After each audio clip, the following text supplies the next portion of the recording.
Hello everyone, welcome back to another episode of our entitled parents. In today's episode, EM tries to force me to leave the park because she is convinced my little sister is actually my daughter. My colleague tried to get me to cancel my holiday because I didn't have kids.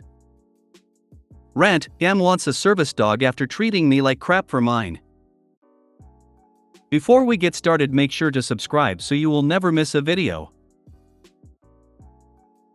So let's get started. EM tries to force me to leave the park because she is convinced my little sister is actually my daughter. There's a 10.5-year age gap between me and my little sister.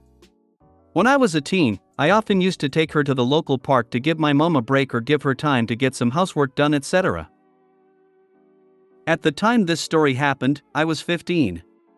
It was Wimbledon season, so my mom asked me to take my sister to the park for a few hours so she could watch it in peace. She gave me some money so we could get some fish and chips in town and some ice cream at the park. There was usually an ice cream van there. So, we got some fish and chips, went to the beach for a bit to buy mom extra time, and then we headed to the park. As we approached the park gate, this EM who was dragging along her child glared at me. "EM, you should be ashamed." I looked around, but there was nobody else she could have been talking to. Dumbfounded, I blankly pointed to myself, as if to affirm she was talking to me.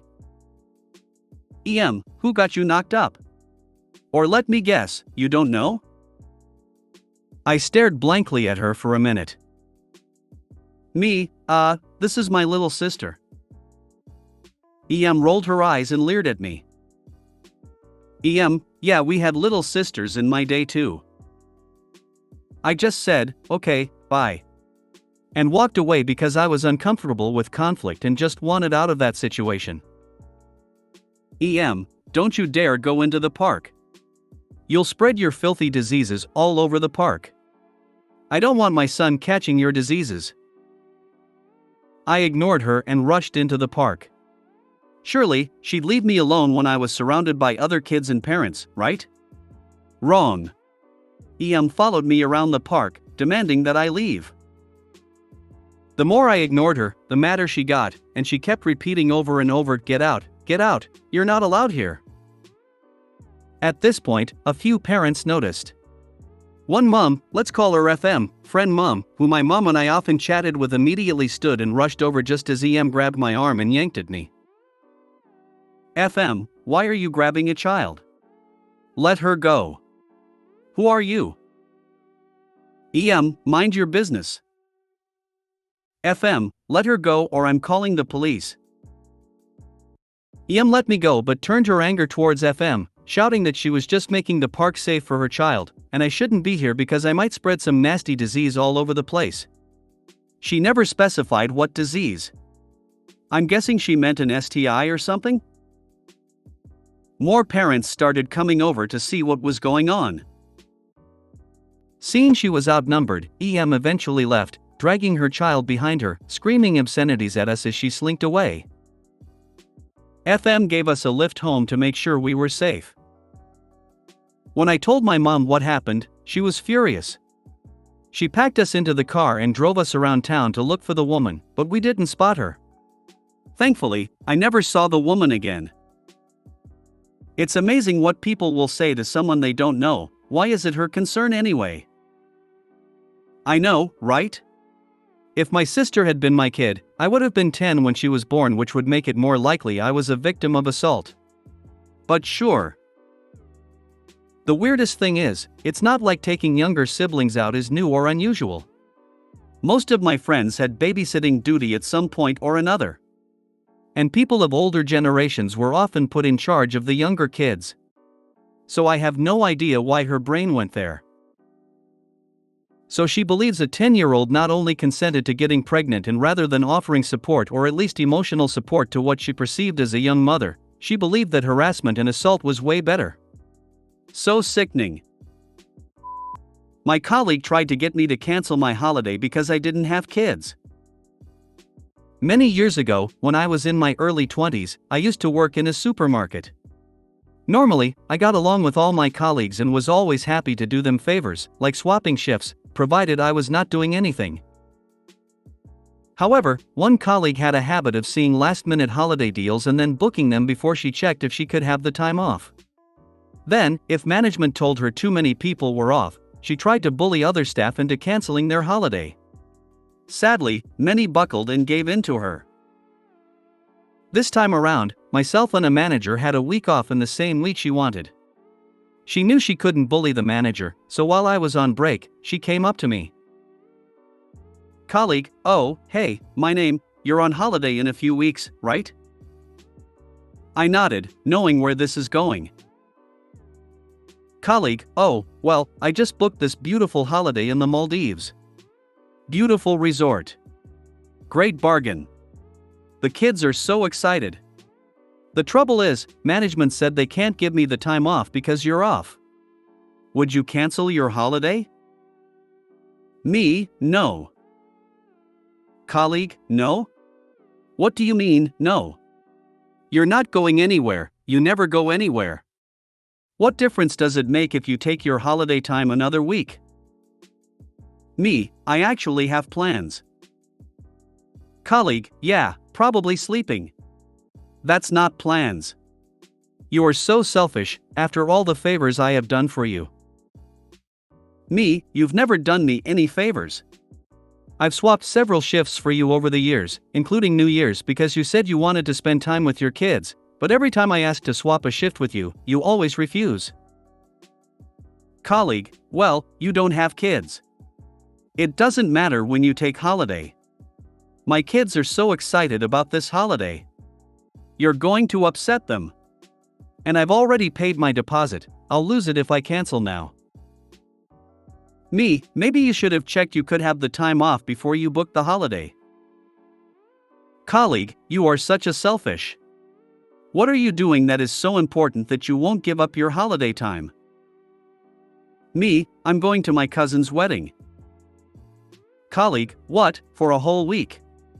That's bullshit. Me, actually, I'm planning to spend most of the week catching up with my family up there. I haven't seen them in years.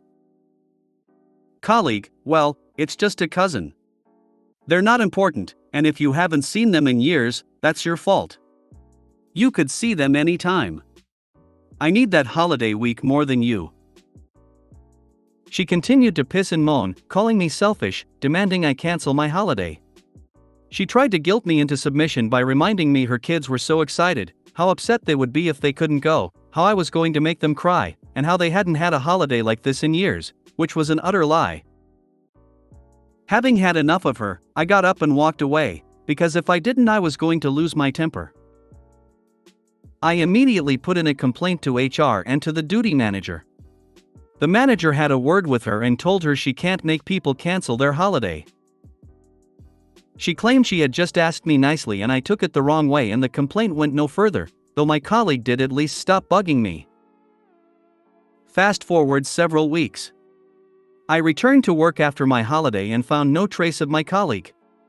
Usually, as soon as anyone who refused to cancel got back from holiday, she would waste no time in trying to make them feel bad.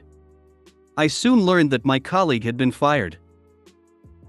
It turns out that she had called in sick the week I was on holiday. The managers got suspicious, as this was the exact week she wanted off. They did some digging, where they saw pictures on her Facebook account that proved she went ahead and went on holiday anyway, so she was immediately dismissed. Note, yes, this story was featured on NAR way back in 2018. Yes, I am the OP. You can see me post as the OP in the comments of that story. Go and take a look if you don't believe me. No, I am not a karma farmer. I decided to share this story on Reddit as well because I thought people might enjoy it. She chose to book a vacation she wasn't approved for. It's her fault if the kids cry about it, lol. I don't understand how people try to guilt others into doing things because they have kids. I once accidentally got a colleague from our sister store fired for that exact reason. I saw her as we boarded the same plane home, but she blanked me. Fair enough, long-ass day flying home with young kids. Mentioned it to my boyfriend who worked at her store when I got home. How was the flight? It was okay, even saw XX on it. Small world. Turns out she had called in sick for the whole week, claiming she was even in hospital. They suspected she was faking but couldn't prove it. Turns out an eyewitness to her boarding a plane home from Spain was all they needed. No wonder she looked like she'd seen a ghost when she saw me. What's that saying again? Something about games and prizes? I've got 4 kids and I've never tried to guilt anyone into doing anything because I had them. I chose to be a parent. I've never expected anyone from coworkers, family, or friends to put themselves out because of my kids. It just seems crazy to me. Rant: EM wants a service dog after treating me like crap for mine. I've had 2 service dogs, and have a friend that had a service dog. My EM, R, treated us both like shit for having them. She made my friend, who was in her late 20s, cry and have a panic attack because of how rude she was. She was angry that the SD brought so much attention to them both. R has also complained that mine is not a real service dog because it only does emotional tasks. No, not emotional support, but tasks that involve blocking people, alerting me to anyone behind me, taking me to an exit, etc. She claims they're not tasks for physical disabilities. Some of them are, therefore they don't count. R now apparently wants a mobility service dog. I'm frustrated because she's flat out refuses to try other mobility aid options. I have a walker, wheelchair, and cane she could try out for free. I also know she won't get her dog vet checked to make sure it can do mobility before she tries. She's wanted to make another dog an SD before this, and argued with me on taking it to the vet. I can't do that, so what do you want me to do, go without and struggle? I don't think you realize how difficult it can be to be disabled. We struggle on a daily basis to go places, regardless of aid sometimes. And yes, if you can't get a dog's joints tested, don't do mobility. If you do, you can cripple it for the rest of its life. You can cause serious joint issues.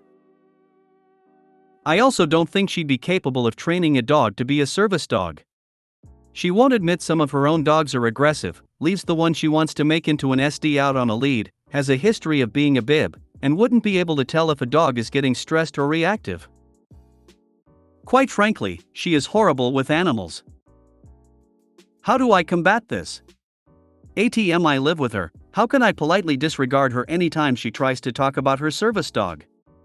I just don't want her to get spiteful, but man, it makes me angry every time I hear about it. She hasn't even started training and has already bought a vest for the dog. Ugh. Idea: can you tell your local vet about what she's doing? Then perhaps, if the dog ever gets injured, they'll know what she was up to and that she is being negligent, and possibly remove the animal from her care? Unfortunately, vets also have to adhere to HIPAA, at least in the US, and can't release a client/patient's info without permission from the owner. I've worked as a vet tech for 6 years and we've never been allowed to call animal control or police on any of our clients, unless they were being violent towards staff, refusing to leave, etc. Bury her in paperwork. Print every detail of how to train, get the dog certified, etc., and just leave it for her to read. Make sure to print the sections in extra large bold type said about TheorCare, and other people not being permitted to do it for her. Option B is tune her out.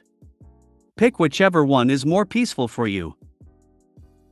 And remind her at every chance that she can claim it's a service dog, but if it don't behave they can still be kicked out. That is in the law.